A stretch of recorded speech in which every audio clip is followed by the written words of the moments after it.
Yes, blessed love. Good afternoon. Yeah, just some additional thoughts from this morning's reading. Because I kind of realised I was kind of tying myself in knots a little bit with the reasoning after the chapter, particularly with trying to apply, do you know what I mean, like morals, logic, to the reading, and also I think getting also slightly confused with God's will and human will, because it was people like Laban that were deceiving Jacob. It wasn't God that was deceiving Jacob. Do you know what I mean? So I think I was getting some of those things tied up, but also just rethinking about it in the context of Genesis itself, that it is about negotiating or seeing God negotiating his relationship with humans, and humans understanding the boundaries and the lines and the kind of the moral blowbacks on certain human actions.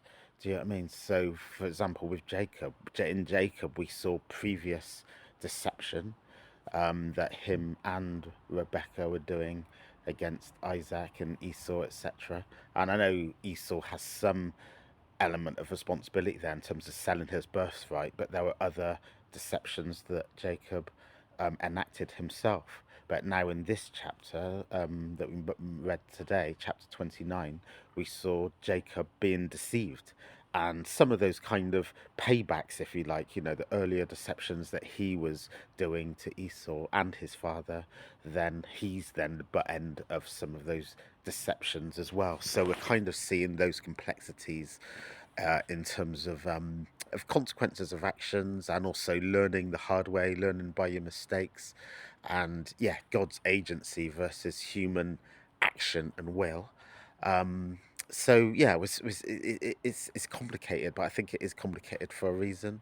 That a lot of these boundaries are being set for the first time for God, and God's testing out things, getting to know humans, and humans are pushing back on some of those boundaries as well, like you see children do with parents as well.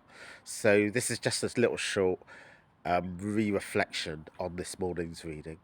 And yes, it's going to be interesting with the reasonings going forward, because I don't want to just apply kind of cold logic to them. It's also thinking about them as allegory, and in other ways of reading scripture as well.